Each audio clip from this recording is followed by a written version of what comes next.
Hey, good morning, y'all. How y'all doing? Hey, I know it's been a while since you guys have seen me and hadn't put up a video in a long time. There's a reason for that. I'll get to that later. But this video, I wanted to especially talk about the COVID-19, the coronavirus.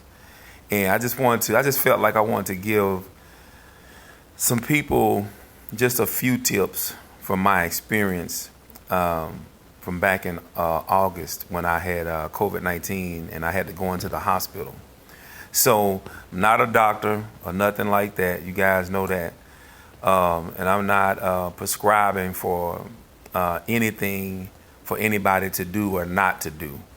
I'm not here to promote the vaccine. I'm not here to say that you shouldn't get the vaccine or you should not get the vaccine. I'm not here to say any of that because I know there's a lot of confusion out there about the vaccine.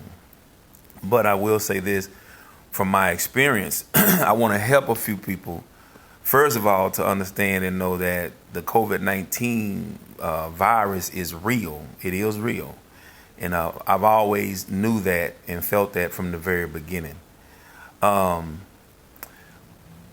one, if you feel like you are getting sick, if you feel like you have some cold symptoms or the flu symptoms, what I learned through the experience is that if you feel that it's different than the regular cold or the regular flu symptoms, you need to go to the hospital or some clinic or Care Now or emergency facility immediately as soon as you can. Because this is what I got out of my experience. When I first felt the symptoms, naturally I thought I had a cold or I was coming down with some flu symptoms, and I thought I could knock it out pretty quick with some remedies like Theraflu and different cold and flu medicines. And another thing, it's very, very tricky. COVID is very, very tricky. Most of you know that once you get the flu, if you have a fever and you're coughing and you have the headache, and what happens at some point, you break a sweat. And when you break that sweat, you pretty much know, okay, I'm on the downside now. It's about to be over. Well, with me, within 4 or 5 days, I broke 3 different sweats. That's how I knew something was different, something wasn't right. So what I kept taking, over-the-counter medication, and I could feel it help a little bit, but not like it usually does. So on about the fifth or sixth day, probably about the 5th day, is when it attacked my breathing. That's when I really knew something wasn't right. So it took me maybe the next day, and my breathing got very, very difficult to do. And so I had my wife took me to the doctor. And once it attacks your breathing, it attacks really quick. So even when we was getting ready to go, my oxygen levels were going down rapidly. So by the time we got to the hospital, I was about to pass out. There was a crowd of people that I heard a nurse. I was leaning on the wall. I heard somebody say, "Hey, we got to get him." I didn't know they were talking about me because there were so many people there. Next thing I know, there was a wheelchair pulling up. They checked my oxygen. It was way low. And she said, "I knew it. Get him straight up there." So that was nothing but the favor of God for me to be able to skip all those people. And my oxygen level was like very, very low, way low, too low. So they got me in, checked me in, and got me into a bed and all that. And I said all of that part to say this: the very first thing you need to do is, once you feel symptoms of COVID-19, you need to go to some facility, whether it's a minute clinic or whether it's a emergency facility or the hospital emergency room. You need to go quick so that they can treat you immediately. Because once it gets into your lungs, that's when you're going to be in the hospital for a while. You're going to be there for a while if you make it out. If you make it out. Another thing, make sure that you are trying to be active with your breathing once you get in there.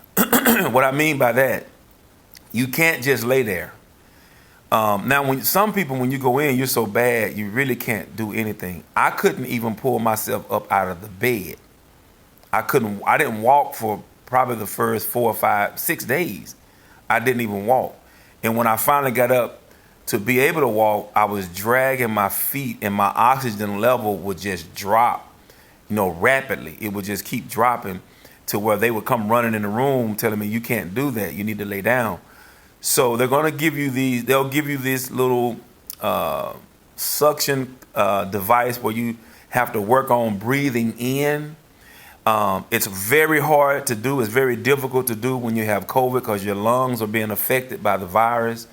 It's very hard to do. The numbers are like from 500 to 4,000.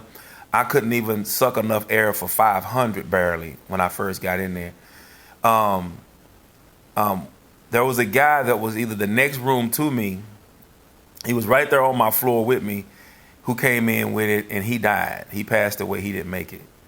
And, my prayers went out to his family and all of that. But I'm saying all that to say this. When you get in there, you're going to have to try to lay on your side. You're going to have to move your legs around as much as you can. You're going to have to try to sit up in the bed. When I say sit up, I mean just sit up. Because more than likely, if you get it as bad as I did, you won't be able to get up and get out of bed. It's going to take too much energy and oxygen just to move. So, but you do need to work on your breathing and trying to get as much, take deep breaths as much as you can. Use the little device that they give you. When you can get up and walk, you're going to stumble if you try to move too fast. So you need to just get up and move very slow, back and forth, maybe to the restroom, back to your bed. And you may be only to do it one time when you first start, because it's going to be very difficult. They had to bring a potty seat, an adult potty seat for me, because I couldn't make it to the restroom. That's how bad it was. I ended up developing pneumonia. I developed something else where it starts eating at your muscles. I lost a lot of weight while I was in there because, you don't have an appetite, then you have an appetite. It's just, Corona is really back and forth. You feel like you're getting better and then you go backwards. So it's a very mysterious virus. It's a very mysterious virus. So my thing to you guys who may be feeling sick, go to the doctor immediately. Don't wait till it attack your lungs. So my thing is, if I had felt those symptoms again, I would have not had to stay in the hospital. And when I was at the hospital, I learned, because there were other people who came who was only there for a few hours or maybe had to stay a night or two because they got there before it attacked their lungs. And so I learned that. So that's one of the top things. Make sure you go to the doctor before it affects your lungs. Now, there is, I can't think of the shot that they give you. It starts with an R. I'm pretty sure many of you know what it's called. I won't even try to pronounce it right now. I know it starts with an R. But as soon as you have to be, when they have to actually put you in the hospital, for the lack of better words, and they know you're going to be there for a while, whether it be a day or 13 days like I was. I was in there 13 days. They give you there's 5 shots that they set up that for you to take of this certain shot. It starts with an R. Most of you know what I'm talking about. I just can't pronounce it right now. But you may take one shot and get better like within hours, and they'll send you home. you may not get better after that first shot, and they have to give you a second shot, and then you may get better, and then you go home. For some reason, it's set up for only 5 shots for every patient that goes in. I went through all 5, and I was still down. So that means I had waited way too late. They give you those shots, plus they give you steroids, they give you vitamins, vitamin C, vitamin D, and they give you all this different stuff, all these different medications.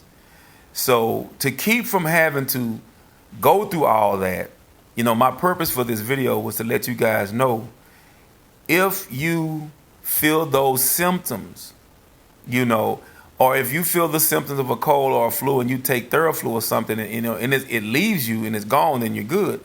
But if those symptoms don't leave and it feels a little bit different from the normal cold or the normal flu, you need to go to the doctor immediately. Make sure you go before it affects your lungs. That's the big thing. If you can get to the doctor before it affects your lungs, you have a great chance of being victorious over it very quickly. And I know that if I had went to the doctor before it affected my lungs, I wouldn't have been in the hospital like that, and I wouldn't have had to go through all of that.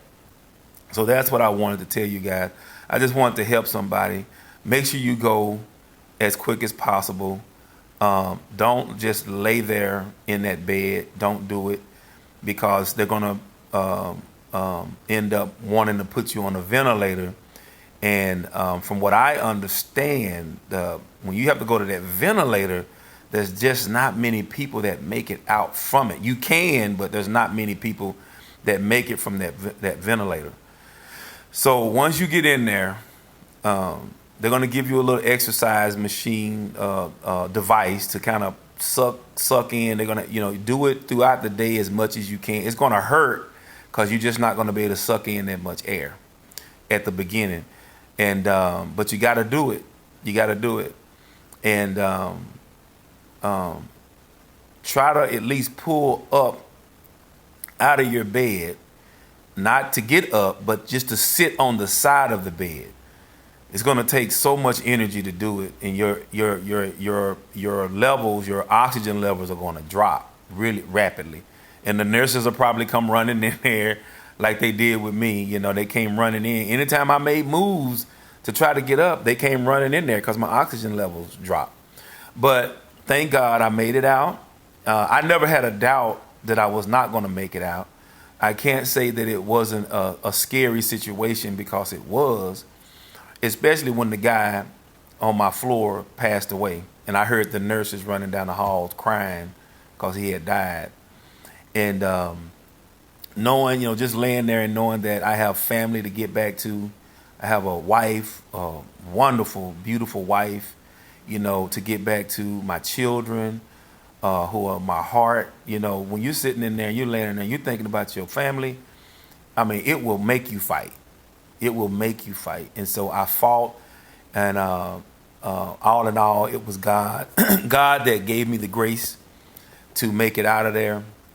And I've been out hospital about 2 months now, and I'm getting better, but you can feel the after effects. But I'm just grateful and thankful that I'm better, much better than what I was, and that I'm moving on in life. Last thing real quick. I know most of you are used to me doing the prophetic videos, and I'm going to say this and get off of here real quick. I'm getting ready to come back with videos, and COVID was the major event that God was speaking to me about 5 or 6 years ago. If some of you guys who follow me on Facebook, you know what I'm talking about. The video that I put up about the judgment upon America, and there's another video I did. It was a 2-part video about the death toll that was coming to America. There was going to be a great death toll, and it was just going to become normal, the norm of just close people that family members, just all over the globe, people dying. This was way before COVID. I didn't know it was going to be COVID-19. Also, I talked about the production breakdown, which is what's happening right now, out on out on the porch where the company's products cannot make it in. There were many things that God gave me that I spoke in that video that are happening now. We are in the last days. I want to say this last thing. Prophets don't always show themselves and do videos all the time. True prophets have to be obedient to God. They have to be obedient to God. A lot of prophets go through what the world is going through in their physical life. If you're a Christian, if you are prophetic, if you know the word of God, you know that a true prophet in his life, he may symbolically or realistically go through what is actually happening in the earth realm. Go back and read Ezekiel. Go back and read about Jeremiah, the things that they had to go through. Go back and read Hosea. Go back and get the understanding of what true prophets go through in life. A prophet may come out and give you a word. He may give a word, and he may be given many words that are just accurate and on point and just manifesting themselves. And then God may pull him back for a season. He may pull him back for a season. Those are the true prophets. They don't come out to proclaim the word that came to pass over and over and over so that they can receive accolades and that they can receive prestige and rewards of man and the attention of man and to make gain off of man. Those are not true prophets. A true prophet will speak what the Lord said speak, and that's it. And if the Lord say not to speak, he's not going to speak. He will come when God says come, and he will pull back when God says pull back. So at this season, for a season, I have pulled back and just watched all of the word that God had given me, all of the prophetic word that he had given me 6 years ago that's on YouTube. All of it's coming to pass now. Every bit of it. All of it. And so I believe I'll be back soon with prophetic videos and about what else is coming. People, please get your houses in order. Please get with the Lord. Please do not be deceived by people who are proclaiming to be prophets and prophetesses. And sometimes they speak things that may come to pass. That still doesn't mean that they're called by God. We are in a very deceptive season right now. We are approaching the very onset of the Antichrist movement. It's already here, but we are so close to the Antichrist exposing himself. It's so close. We're already going through the beginning stages of bringing in one world order. Coronavirus was just one of the ways to begin the stage. Who's going to take the shot? Who's not going to take the shot? We got to make sure we monitor those who will obey and those who won't. They want to know who they can control. They want to know who they will be able to pull in with the next schemes. First is health. Then it'll be the money. Then it'll be religion. It's going to be three things. And people will easily fold over to the new schemes that they come out with. They will make very, very acceptable reasons and justifications why we should do this with our money now. I got videos that God gave me years ago about what's going to happen, money regulation. And I know you guys have seen on the news lately where they're going to start regulating everybody's bank accounts. And I'm not here to get into all of that. I will be back with some videos, but I wanted to help those out who feel that they're sick or getting sick with some type of cold or flu, and it could be corona, go to the hospital, go to the clinic, go somewhere as soon as you can before it attacks your lungs. That's what I wanted to get out today. Go before it attacks your lungs, and you have a good chance, a very good chance of overcoming it. A very good chance. Don't do what I did, and I waited too late, and I was in the hospital for 13 days and could have possibly not had made it out. But I thank God that I did. I love y'all. I never intend for my videos to be this long, but I guess I'm just long-winded. I love y'all, and I'll be talking with y'all soon. Y'all have a blessed and wonderful day. Bye.